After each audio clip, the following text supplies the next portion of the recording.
তানাথ প্রেমানন্দে একবার হরি হরি বল বিদায় গৌরী সীতানাথ প্রেমানন্দে একবার হরি হরি বল বিদায় গৌরী সীতানাথ প্রেমানন্দে একবার হরি হরি বল। নবৈ যাচি রাজ্যং নচ কনক মাণিক্য বিহবং ন যাচি অহং ব্রহ্মাং সকল জন কাম্মাং পরবধূ সদা কালে কালে প্রমথ পতিনা গীত চরিত জগন্নাথ স্বামী নয়ন পথগামী ভবদেবে জগন্নাথ স্বামী নয়ন পথগামী ভবতুমে জগন্নাথ স্বামী নয়ন পথগামী ভবতুমে। নবৈ যাচি রাজ্যং ন চ কনক মাণিক্য বিহবং ন যাচি অহং রম্যাং সকল জন কাম্যাং বরবধূ সদা কালে কালে প্রমথ পতিনা গীত চরিত জগন্নাথ স্বামী নয়ন পথগামী ভব। মহাপ্রভু গরুর স্তম্ভের পিছনে দাঁড়িয়ে বাম হাতটি দিয়ে বলতেন নবৈ যাচি রাজ্যং ন চ কনক মাণিক্য বিহবং। হে জগন্নাথ, আমি রাজ্য চাই না, কনক মানে সোনা চাই না, মাণিক্য চাই, মণি চাই না। ন যাচি অহং রম্যাং সকল জন কাম্যাং বরবধূ। সকল জন যে চায় সুন্দরী পত্নী সেটাও আমি চাই না। সদা কালে কালে প্রমথ পতিনা গীত চরিত। প্রমথ শিব, যুগে যুগে মহাদেব যার পূর্ণ চরিত্র কীর্তন করছেন সেই জগন্নাথ স্বামী আমার নয়ন গোচর হোক। নয়ন জলে ভাসত, দুটি নয়ন জলে ভাসত। কি বলতেন? তোমার দর্শনে বিনে অধন্য এই রাত্রি দিনে এই কালে না যায় কাটন। তুমি অনাথের বন্ধু অপার করুণা সিন্ধু কৃপা করি দেহ দর্শন, কৃপা করি দেহ দর্শন। তোমার দর্শন বিনে অধন্য এই রাত্রি দিনে। এই গোবিন্দ, তোমার দর্শন না পেলে আমার দিন রাত্রি আমার কাছে অধন্য হয়ে যায়। এই কালে না যায় কাটন। আমি কাল কাটাতে পারি না, তোমাকে সারা এক মুহূর্ত কাটাতে পারি না।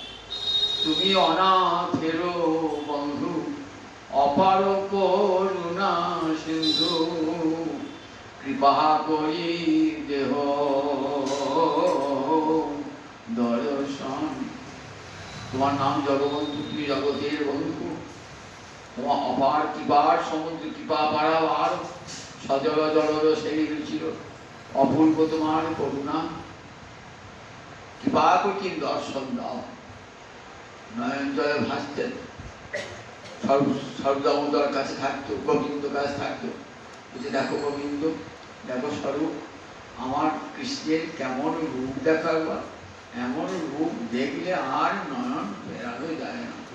বংশী গানামৃত ধাম লাবণ্যামৃত জন্মস্থান জেনা হেরে সে চাঁদ বদন সে নজরে কিবা কায় পড়ুক তার মুন্ডেবার সে নয়নে রহে কি কারণ। সখী রে শুনো মোর হত বিধিবল মোরে বপু চিত্ত মন সকল ইন্দ্রিয়গণ কৃষ্ণ বিনু সকল বিফল। রাধা ভয় ভাগিত হয়ে যেন কাছে সখীকে পেয়েছেন। বিশাখে পেয়ে আসানি বলতেন না, তেমনি বলছেন দেখো দেখো তেমন আমার গোবিন্দের উদ্যোগ বংশী গান অমৃতের উৎসব, বংশী গান অমৃত ধাম। এমন মধুর স্বরে বাঁশি বাজান যে বাঁশি ত্রিভুবনকে মত্ত করে দেয়। সে বাঁশির শব্দ কোথায় যায়? একবারে ব্রহ্মলোকে চলে যায় বাঁশি, আবার পাতালে চলে যায়। বাসুকি নাগের মাথা নড়ে ওঠে, মর্তে ঋষির ধ্যান পড়ে যায়। এমন বংশী ধ্বনি, ধ্বনি বড় উদ্ধত, পতিব্রতার ভাঙে ব্রত, পতিকোল হইতে টানিয়া আনে। বংশী বড় উদ্ধত, পতিব্রতার ভাঙে ব্রত, পতিকোল হইতে টানি আনে। গোবিন্দ যখন বাঁশি বাজাতেন না, মাঠে যখন বাঁশি বাজাতেন না, সব বিমানে করে সব দেবদেবীরা দেখতেন। দেবতাদের বলে তাদের বদ্রীরা আছে তো, গোবিন্দকে দর্শন করে তারা এত মোহিত হয়ে যেতেন না, মনে হতো এখনই নিজের স্বামীকে ছেড়ে কৃষ্ণের কাছেই চলে যায়। বংশী বড় উদ্ধত, পতিব্রতার ভাঙে ব্রত, পতিকোল হইতে টানিয়া আনে। সেই বংশী ধরি, বংশী গান অমৃতের ধাম, বংশী গান অমৃত ধাম, লাবণ্যামৃত জন্মস্থান। লাবণ্য রূপ যে অমৃত, সেই অমৃতের স্থান। বললেন বংশী গান অমৃত ধাম লাবণ্যামৃত জন্মস্থান। চেনা হ্যাঁ রে শ্রীচাঁদ বদন, যে গোবিন্দ বদন দেখে না, তার নয়ন নিয়ে কি হবে? দুটি নয়ন তো গোবিন্দ বদন দেখবার জন্যে। যদি গোবিন্দ বদন না হয়, তার মুন্ডে বাজুক, সে নয়নের কোনো প্রয়োজন নাই। গোপীরা গোবিন্দ রূপ দর্শন করে বলতেন, লক্ষ নয়ন দিলে না আমরা অপলকে চেয়ে রইতাম, কেন লক্ষ নয়ন দিলে নাহি। বিধি জড় তপোধন, নাহি জানে যজ্ঞ সৃজন। বিধি জানে না, যজ্ঞ সৃষ্টি করতে যায় না, দুটো মাত্র চোখ দিয়েছে, তাতে আবার নিমেষ আচ্ছাদন দিয়েছে। কৃষ্ণ দর্শন করে আমার আনন্দ হয়। মহাপ্রভু বলছেন, শোনো সনাতন, আমার গোবিন্দের রূপ কেমন জানো? যে রূপের এক কণ ডুবায় সবে ত্রিভুবন, সর্বপ্রাণী করে আকর্ষণ। যে রূপের একটা ফোঁটা, একটা বিন্দু ত্রিভুবনকে ডোবাতে পারে। এত সৌন্দর্য কৃষ্ণের, অঙ্গে উপাঙ্গে এত সৌন্দর্য। দর্শন করছেন আর নয়ন জলে ভাসছেন দর্শন করছেন।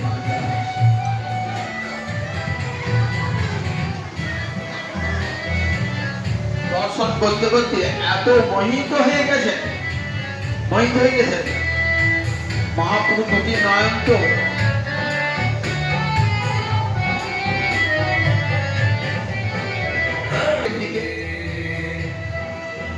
একটি উড়িয়া মহিলা জগন্নাথকে দেখতে পাচ্ছেন না, সামনে লোক আসতো, কি করেছেন? মহাপ্রভু কাঁধে উঠে পড়েছে, কাঁধে উঠে জগন্নাথকে দর্শন করছে। মহাপ্রভু হুঁশ নাই যে আমার কাঁধে এক উড়িয়া মহিলা উঠছে। যে মহাপ্রভু নারী মুখ পর্যন্ত দর্শন করেন নাই, নারী অঙ্গ স্পর্শ হয়ে গেল, তাও হুঁশ নাই। গোবিন্দ দেখেছে, সেবক গোবিন্দ সঙ্গে জানতেন, গোবিন্দ ছুটে এসেছে, নাম আছে। তখন মহাপ্রভু হুঁশ হয়েছে, তখন বলছে, আহা, এই আদিবস্যা যথেষ্ট করুক দর্শন। দেখো আধে গেলা মানুষ যেমন কোনোদিন দেখে যায়, কোনোদিন আধে গেলা মানুষ বলতো না, যেন অবাক হয়েছে আছে দেখছে। ওই দেখো আদিবস্যা কেমন দেখছে, দেখো আমার এতটুকু আর্থি নাই। মেয়েটা তাড়াতাড়ি নেমে পড়ে মহাপ্রভু কি অপরাধ, তার তো হুঁশ নাই, আমি কার কাঁধে চরণ দিয়েছি। মহাপ্রভু চরণ ধরে ফেলেছে, বলছে, না মা, তোমার যা আরতি দেখলাম মা, তোমার চরণ আমি হরি, তুমি কৃপা করে ওই আরতি আমাকে দাও। তোমার মতন জগন্নাথ দর্শনের আরতি আমার যেন হয় ওই জগন্নাথ দর্শনের আরতি। দেখুন কেমন করে জগন্নাথ দর্শন করছেন।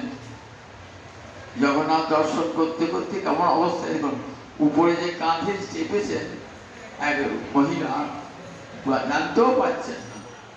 আবার যে দেখছে তারও আটটি, আমি কার ঘাড়ে পা দিয়ে দেখছি তারও এই মহাপ্রভু ওইরকম আরতি, যে আরতি হলে যদি ভগবানকে দর্শন করা হয় না তাহলে কি হয়, তাহলে বলে দেখ ওই আর সংসার তুচ্ছ হয়ে যায়।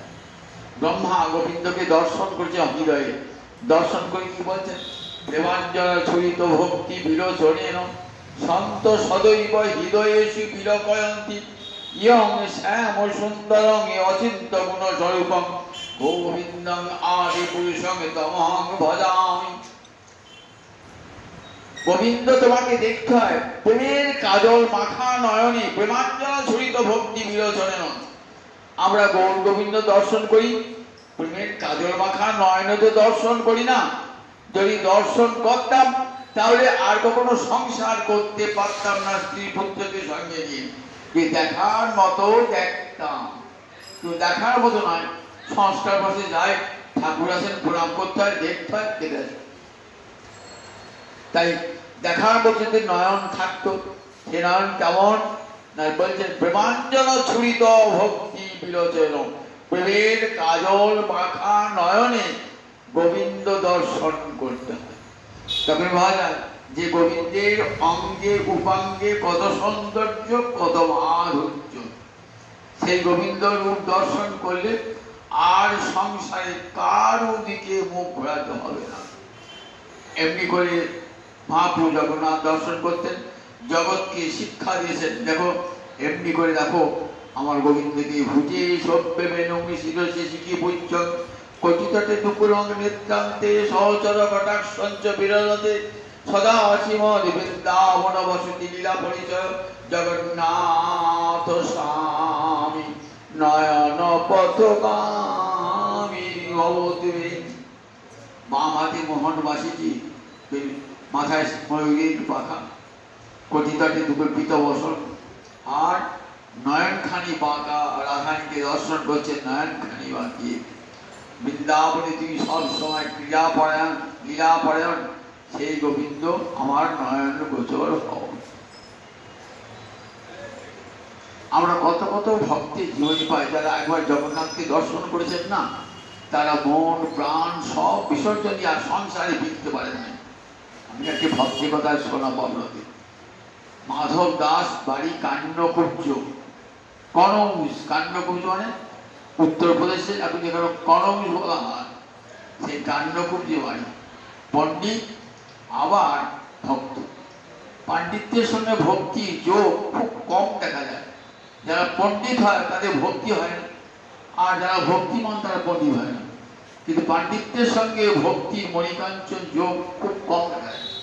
মাধব দাস সর্বশাস্ত্রে সুপণ্ডিত ছিলেন, সমস্ত বৈদিক শাস্ত্র তার কণ্ঠস্থ ছিল। গীতা ভাগবত আদি শাস্ত্র পড়তেন, কিন্তু পড়ার মতো পড়েছিলেন। আমরাও তো পড়ি, পড়ার মতো পড়া হয় কি, যদি পড়তাম তাহলে কখনো আর সংসারে ফিরে আসতাম না, সংসারে ফিরে আসতাম না। সেই ঠাকুর রামকৃষ্ণের গল্প আছে যে একটা খেয়া মাঝি, সে প্রতিদিন বহু ছাত্রকে ওপারে একটা টোল ছিল চতুষ্পাঠী সংস্কৃত বর্ণ, সে প্রতিদিন ছেলেরা যেত তাকে পচিত আবার নিয়ে আসতো। তার দিন মাঝি কি ছেলেছে, ছেলেকে জিজ্ঞেস করে দেখো তুমি কি পড়ো, আমি বলছি কাব্য পড়ি। তুমি কি পড়ো, আমি ব্যাকরণ পড়ি। তুমি কি পড়ো, আমি ন্যায় পড়ি। আর একজন বলছে আমি ভাগবত পড়ি। মাঝিটা কিছুই জানে না, মূর্খ। মাঝি বলছে তোমার পড়াটা ঠিক মতো হয় না। বলছে যে ভাগবত পড়ে তাকে বলছে তোমার পড়াটা ঠিক মতো হয় নাই। কেন? কাব্য ব্যাকরণ যারা পড়েছেন তাদের কিছু বললেন না। বলছে ভাগবত পড়ে শুনেছি গুরুদেবের কাছে, ভাগবত পড়লে আর সংসারে কেউ ফিরে না, কিন্তু আমার সংসারে ফিরে যাচ্ছে। তাহলে এখন পড়ার মতো পড়তে হবে। তো সেই রাজা রাজমন্দিরে প্রত্যেক পাঠ হয়তো, আর রাজা শোনে, আর পাঠক পাঠ করে, আর রাজার দিকে তাকিয়ে থাকে, রাজা ভালো করে আমি দেবো তো, রাজার দিকে তাকিয়ে তাকিয়ে বলে। রাজামশাই শুনছেন, রাজামশাই শুনছেন, এত শ্রোতা রয়েছে, দৃষ্টিটা রাজার দিকে। রাজা বিষয়ী লোক তো, টাকা পয়সা দিল, রাজা শুনছেন। রাজা কিন্তু থাকতে না ফিরে রাজা বলছেন, আপনি ভালো করে আগে বুঝুন, আপনি ভালো করে বুঝেন।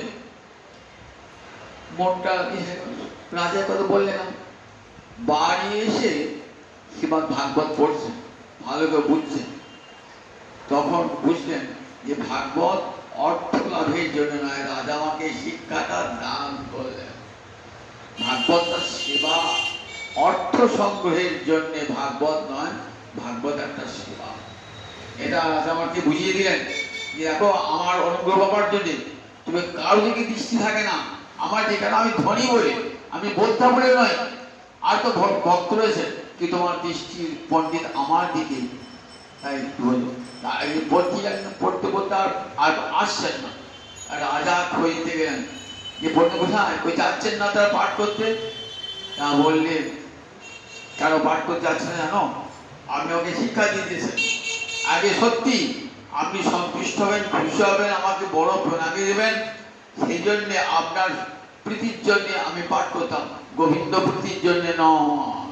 আপনি আমাকে শিক্ষা দিয়েছেন যে ভাগবত পাঠ গোবিন্দ প্রীতির জন্য, সেবার জন্য। তাই দেখুন, আমরা সবাই তো পাঠ করি, কিন্তু সত্যিকারে সে পাঠ হয় না, গোবিন্দ প্রীতির জন্য যে পাঠ হয় না। তাই শিক্ষা দিয়ে গেলেন করি।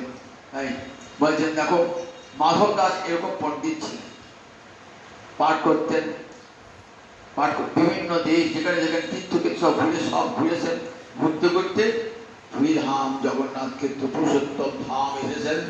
পুরুষোত্তম ধামে এসে পুরুষোত্তম জগন্নাথ দর্শন করে কোথায় রয়েছেন, সমুদ্রের তীরে, সমুদ্রে সেখানে বসে বসে ধ্যান করছেন। কৃষ্ণ চিন্তায় মগ্ন সাধক, কৃষ্ণ চিন্তায় মগ্ন। এত বড় পণ্ডিত, কিন্তু ভক্তিতে সমেত বিশাল ভক্তিতে নয়ন জল ভেসেছেন। তাহলে খাওয়া দাওয়া কি হতো? বলছেন গীতায় যে ভগবান বলেছেন, অনন্যাস চিন্তন্তমাং যোজনা পর্যুপাসতে তেষাং নিত্যাভিযুক্তানাং যোগক্ষেমং মহম। যারা আমাকে অনন্য মনে চিন্তা করে, সব সময় চিন্তা তো সতীপথে আছে, সতীপথে নিত্য বর্তমান, সব সময় চিন্তা করে যারা আমাকে শয়নে স্বপনে নিদ্রায় জাগরণে জীবনের প্রতিটি পড়তে আমাকে চিন্তা করে যারা সব সময়, অন্য কোনো দিকে দৃষ্টি নাই, দুটো পয়সা ব্যয় করতে হবে, সংসারে চাল ডাল আনতে হবে, ছেলে বউ আছে, এসে চিন্তা নাই, কেবল গোবিন্দ চিন্তায় মগ্ন থাকি, বলন্যাস চিন্তন। তার খাওয়া দাওয়া কি করে হয়, সংসার করে যাবে, বলে তার ভার গোবিন্দ নিয়ে নেন। পর্যুবাসের স্পন্দী মানে কি হয়, পরিযুক্ত উপাস হতে, তার মানে পরিমাণে সর্বতভাবে কায় মন বাক্যে ভজন, দেহ দিয়ে ভজন, মন দিয়ে ভজন, বাক্য দিয়ে ভজন, একই বলে পর্যুপাসনা। গীতার কথাগুলি খুব দামি দামি কথা, তো স্বল্প কথা কিন্তু খুব মূল্য। বলেন অনন্যাস চিন্তন্তমাং যোজনা পর্যুপাসতে তেষাং নিত্যাভিযুক্তানাং, তারা নিত্য আমার সঙ্গে অভিযুক্ত হয়ে গেছেন, সর্বতভাবে যুক্ত হয়ে গেছেন। অভিযুক্ত মানে সর্বতভাবে আমার সঙ্গে, সকাল থেকে সন্ধ্যা পর্যন্ত পর্যন্ত নিশান্ত কাল পর্যন্ত আমার সঙ্গে যুক্ত, হয় মানুষে নয় দেহে নয় বাক্যে। তাদের যোগ এবং ক্ষেম আমি বহন করি। যোগ মানে যা অপ্রাপ্ত বস্তু তার প্রাপ্তি, ক্ষেম মানে প্রাপ্ত বস্তুর রক্ষণ। ভক্ত যা পায় নাই তাকে তা পাইয়ে দেওয়া, আবার সেই ভক্তের জিনিস রক্ষা করা। তারপর দাসাচ্ছাদনের অভাব থাকে নাকি? এমনি করে সমুদ্রে দিনের পর দিন কেটে যায়, ক্ষুধা নাই তৃষ্ণা নাই। যেমন মহারাজ কি শুনছেন তো, ক্ষুধা তৃষ্ণা বিরহিতে হরিকথা শুনছেন। তিনি হরিকথা কি হরি চিন্তা করতে করতে, হরিকথা বলতে বলতে মাধব দাসে আর চিন্তায় ছাত্ররা খাওয়া হয়। 3 দিন উপবাসী। জগন্নাথ কি করেছেন? সোনার থালায় অন্ন নিয়ে গেছেন রাত্রিবেলায়। ধ্যানমগ্ন হয়ে জগন্নাথের রূপ চিন্তা করছেন। ধ্যান যখন চোখটা খুলেছেন, দেখছেন সম্মুখী অন্ন, প্রসাদান্ন সোনার থালাতে কত প্রকার ব্যঞ্জন সহকারে। নয়ন জলে ভাসছেন, জগন্নাথ তুমি অন্তর্যামী, আমার ক্ষুধা পেয়েছে, তুমি আমার অন্তর থেকে বুঝেছ, তাই পাঠিয়েছে প্রভু। গীতা বাক্যকে তুমি সার্থক করেছো প্রভু। তোমার গীতা সে বিশ্ব পিতার বাক্য, তাতে মিথ্যা হয় না কোনোদিন। প্রসাদ দিয়ে খেয়ে থালাটি নামিয়ে রেখে দিয়েছেন, হাত মুখ ধুয়ে আবার কৃষ্ণ চিন্তায় মগ্ন হয়ে গেছে। এদিকে রাত্রিবেলা দিয়েছেন থালাটি, মহাপ্রসাদ দণ্ড দিয়েছেন। সকালবেলায় উঠে দেখছেন পূজারীরা সোনার থালাটা গেল কোথায়, কে চুরি করলেন। রাজার কাছে খবর গেল। রাজা বলে রাজা নিশ্চয়ই পূজারী বলে কেউ চুরি করেছে, তাকে ধরে নিয়ে এসে তাকে দণ্ডদান করবো। চতুর্দিকে খোঁজ করে লোক পাঠানো। যে সমুদ্রের ধারে গিয়ে দেখছেন ওই মাধব দাসের পাশে পড়ে রয়েছে সোনার থালা।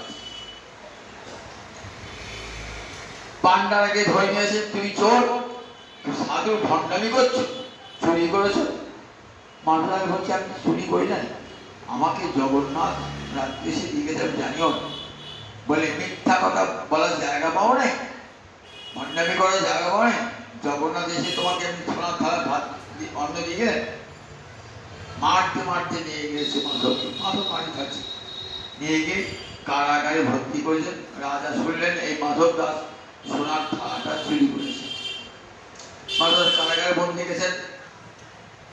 রাত্রিবেলায় জগন্নাথ রাজা এবং প্রধান যে পূজারী তার সামনে দাঁড়িয়েছেন, দাঁড়িয়ে বলছেন দেখ মাধবের মতন ভক্ত আমার এখানে নাই, আর সেই মাধবকে তোরা চোর সন্দেহ করেছিস। মাধব চোর, মাধবকে চোর করে তাকে অঙ্গে আঘাত করেছিস।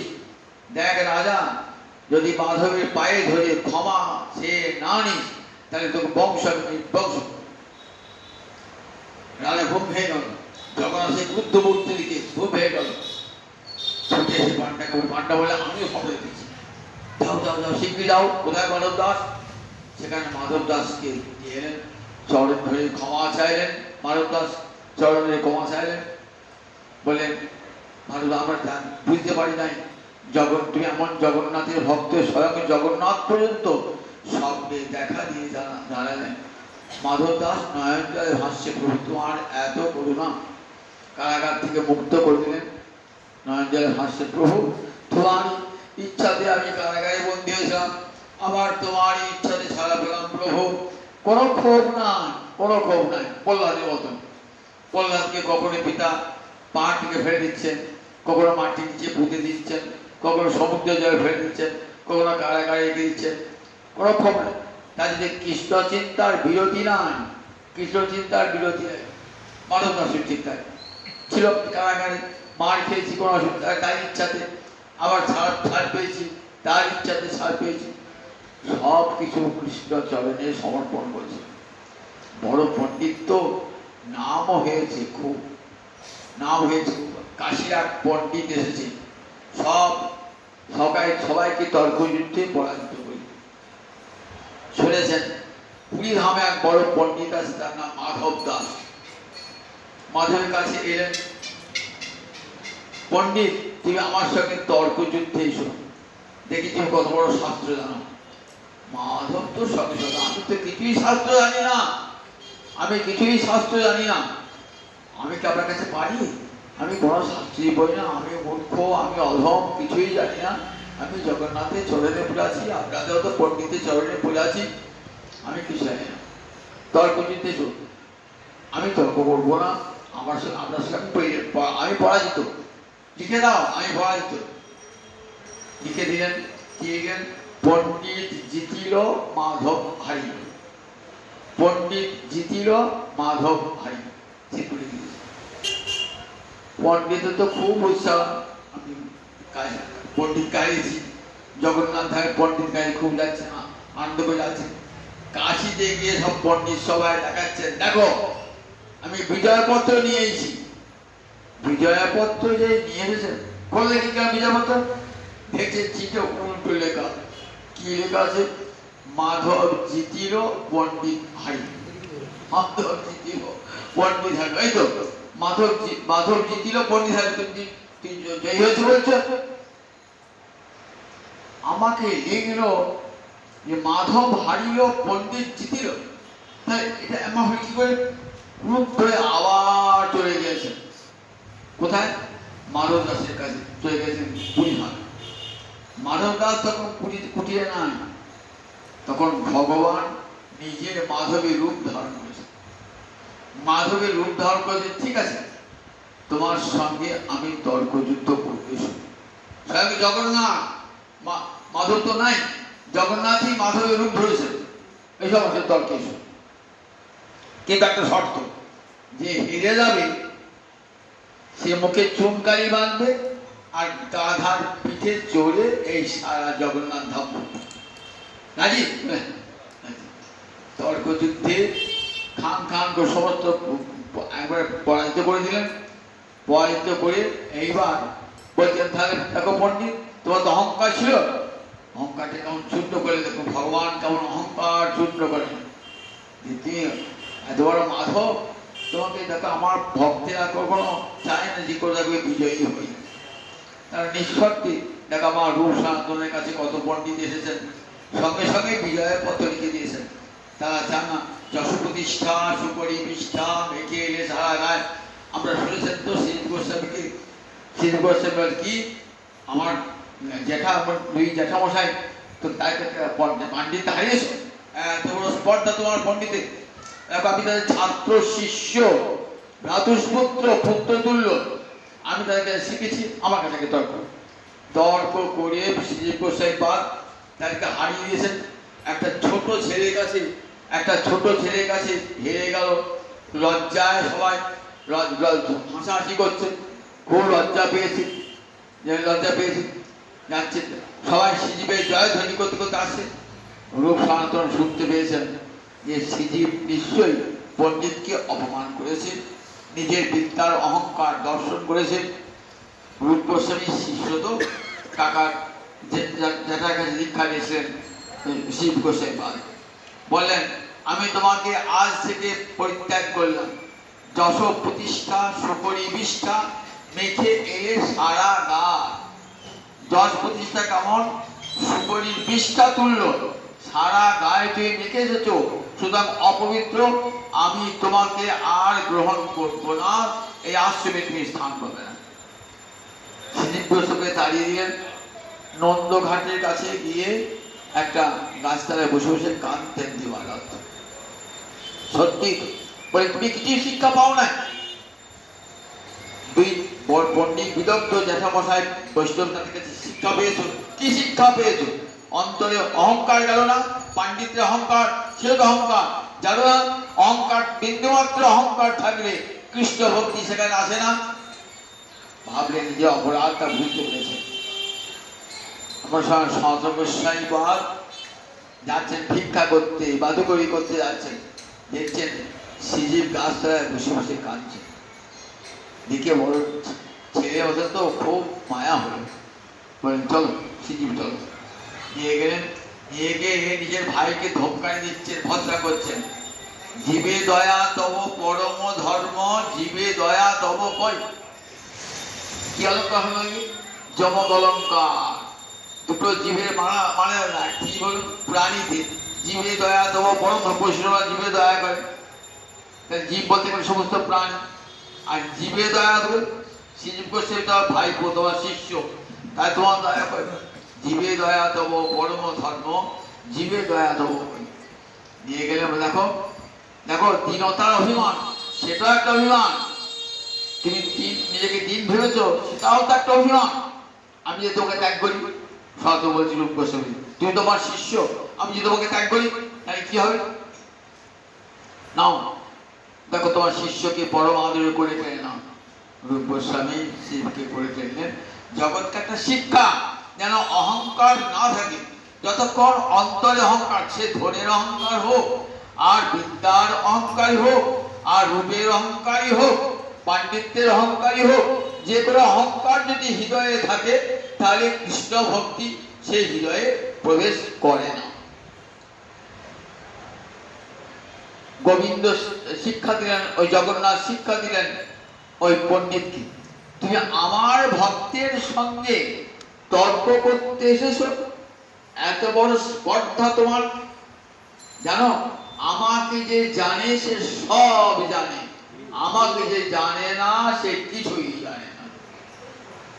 হরি না জানিয়ে লাখো জানো যদি, সে জানা কেবল ছাই। বেদ বিদ্যালয় কিছু নাহি জানত, সে যদি গৌরাঙ্গ করে নয়নানন্দেতে ভনে, সেই সে সকলই জানে, সর্ববিদ্যা করতলে তার। নয়নানন্দে একটি পদ আছে, বেদ বিদ্যালয় কিছু নাহি জানত, সে যদি গৌরাঙ্গ করে সার। বেদ পড়ে নাই, অন্য কোনো জ্ঞান নাই, কিন্তু গৌচরণকে সার করেছে। নয়নানন্দেতে ভনে, সেই সে সকলই জানে, সর্ববিদ্যা করতলে তার। লেখাপড়া সেই কি জন্যে? বিদ্যা কি জন্যে? গোবিন্দকে জানবার জন্যে, গোবিন্দকে জানবার জন্যে, যাতে গোবিন্দে বতী হয়, এই জন্য তো বিদ্যা। বিদ্যা তো কি জন্যে? বিদ্যা দাদা বিনয়, বিদ্যা বিনয় দান করে, ভগবানকে জানবার জন্য তো বিদ্যা। সেই সে বিদ্যার ফল জানি হরিশ্বর, কৃষ্ণপাদ পদ্মে জ্যোতি চিত্ত বৃত্তি হয়। কলির বেশাবতার বৃন্দাবন দাস ঠাকুর বলছেন, সেই সে বিদ্যার ফল জানি হরিশ্বর, কৃষ্ণপাদ পদ্মে জ্যোতি চিত্ত বৃত্তি হয়।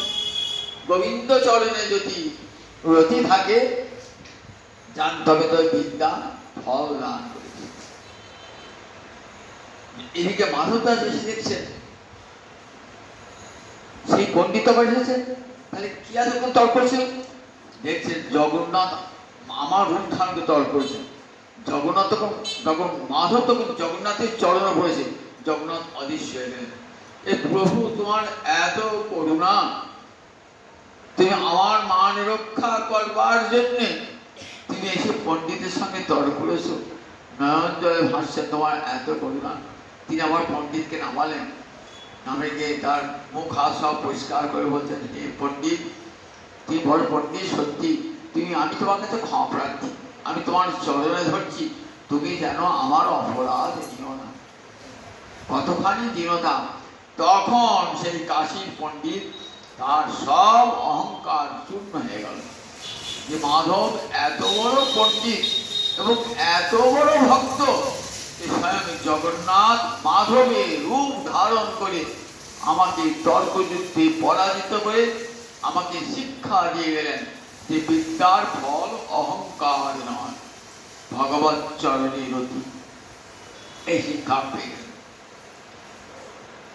বৃদ্ধ হয়েছে মাধব দাস, অতিসার রোগ হয়েছে, মানে বারবার যাচ্ছে, বারবার যাচ্ছে, শৌচে যাচ্ছে, বারবার শৌচে যাচ্ছে, আর উঠতে পারছেন না, আর বিছানা থেকে উঠবার ক্ষমতা পর্যন্ত নাই, বিছানা থেকে এপাশ থেকে ওপাশ নড়বার ক্ষমতা নাই।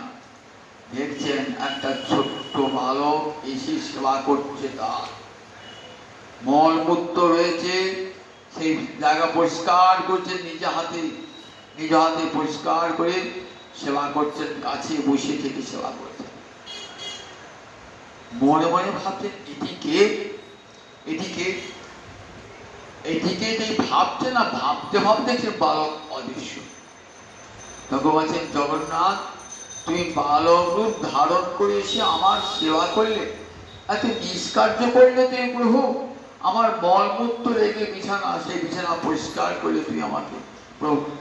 প্রভু, এত বড় হীন কাজ করলে ভক্তের জন্যে, আমার রোগটা সারিয়ে দিতে পারতে, তাহলে কিছু করতে হতো না। বললেন, দেখ, মানুষকে তার প্রারব্ধ কর্মফল ভোগ করতেই হয়, সৃষ্টির নিয়মে। তা তোর ভোগ, এটি তোর প্রারব্ধ ফল ভোগ হয়ে গেল। আমি ইচ্ছা করি তো রোগটা সারিতে পারতাম না, কেন সারাই নাই জানি? ভক্ত যেমন আমার সেবা করে, আমার কি মনে হয় না আমিও ভক্তকে সেইভাবে সেবা করি। যে তথা মাং প্রবর্তন্তে তাং তথৈব ভয়াম্যহম। যে তথা মাং প্রবর্তন্তে, আমাকে যে যেমন করে ভজন করে আমি তাকে তেমনি করেই ভজন করি। দেখেছেন ভগবানের কামার কথা, আমাকে যদি সেবা করো আমিও তোমার সেবা করব।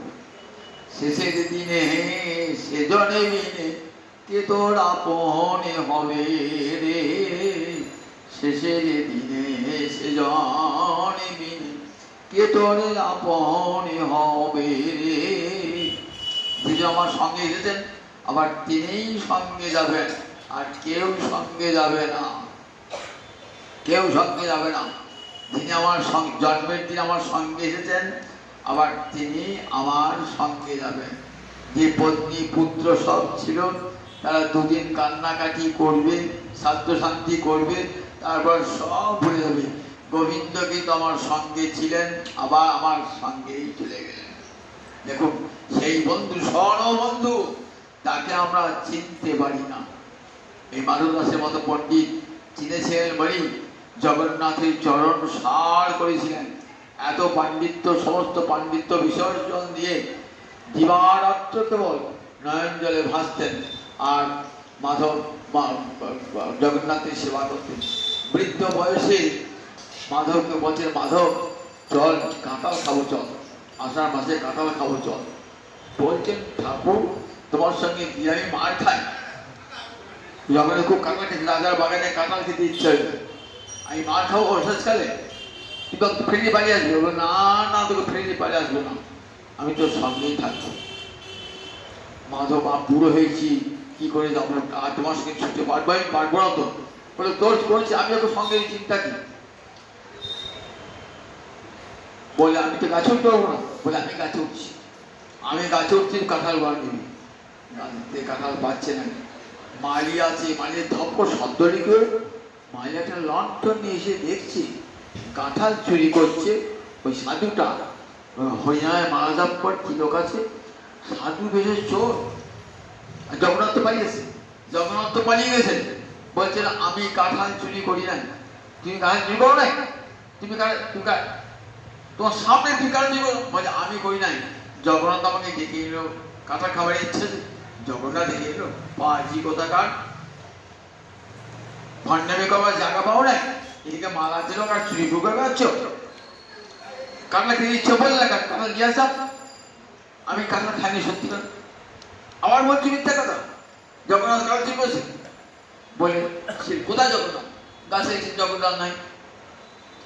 তাহলে ওই দেখুন কাঁটার তার, কাঁটা তারে বেড়া ছুটে বাড়ির চন্দ্র দেখতে হবে। দেখুন কাঁটা তারে তার বেড়া দিয়ে চলে এসে আমার কাপড় ছিঁড়ে গেছে, তো পিত বসনটা ছিঁড়ে গেছে, ছিঁড়ে গেছে একটা গেছে, ওই গেছে দেখছি ছেঁড়া খানিকটা আমার কাপড় অংশ নিয়ে গেছে। বলে ঠিক আছে, কাল সকালে গিয়ে দেখবো জগন্নাথের মন্দিরে জগন্নাথের কাপড় ছেঁড়া কিনা, আর এই যে জোড়া দিয়ে পর ঠিক সমান হয়েছে কিনা, তবে তিনি ছাড়বো। সকালে গিয়ে পুরোহিত করেছে জগন্নাথ পান্ডাকে বলতো দরজা খোলো তো। কেন দরজা খোলো না? দরজা খুলে দেখো তো জগন্নাথ জ্যাকেট ছেঁড়া আছে কিনা। দিয়ে বলছে হ্যাঁ ছেঁড়া আছে, এটা লাগাও তো। দেখছে সমান হয়ে গেল। জগন্নাথ ধরে নিয়েছে মাধবকে, মারবে রাজার লোকে, মারবে ধরে নিয়েছে। অবাক হয়ে গেছে সবাই। জগন্নাথ তখন বলছেন যে পান্ডারা তখন ক্ষমা, যারা ধরে নিয়েছেন না তারা ক্ষমা চাইছেন। মাধব আমরা বড় অন্যায় করেছি, তোমাকে চোর বলি, জগন্নাথ আমাদের শাস্তি দান করবেন, তুমি কৃপা করো আমাদের। দেখো ভক্তের কাছে অপরাধ করলে ভক্তের কাছে ক্ষমা চেয়ে দিতে হয়। জগন্নাথ তো ক্রুদ্ধ হবেন, পায়ে ধরে বললেন, জগন্নাথ তাদের আশীর্বাদ করলেন। আর জগন্নাথ থাকলেন না, কারণ এইবার পুরীতে প্রতিষ্ঠা হবে। যশ প্রতিষ্ঠা হলে ভক্তি কমে যায়, তাই প্রতিষ্ঠার ভয়ে পুরী যায় পলাইয়া যান। যেমন খিচুড়া করতে যাতেন, খিচুড়ি করেছিলেন তো জানা যায় হয়ে গেছে, এবার সবাই তো মাধব করবে। তখন মাধবেন্দ্র পুরী পালিয়ে গেলেন। ঠিক মাধবেন্দ্র এই মাধব দাস আর থাকলেন না পুরীতে, অন্যত্র চলে গেলেন, যাতে সবাই আসবে প্রণাম করবে বন্দনা করবে, তাতে কী হবে, তাতে হরিভক্তি ক্ষয়প্রাপ্ত হয়ে যাবে। তাই চলে গেলেন মাধব। জগন্নাথ দেখালেন, দেখো আমি আমার ভক্তির বশীভূত, ভক্তের বশীভূত, ভক্তামাং বশে কুর্বন্তি সত্রিয় সত্রতি যথা। দেখো ভক্ত আমাকে বশীভূত করে, পতিব্রতা রমণী যেমন ভালোবাসা দিয়ে পতিকে বশীভূত করে, ঠিক তেমনি করে জগতে জ্ঞানী পারে না, যোগী পারে না, কর্মী পারে না, একমাত্র ভক্ত পর আমাকে বশীভূত করতে তার ভক্তি দ্বারা। জয় জয় জয় জগন্নাথ, জয় জগন্নাথ, জয় জগন্নাথ।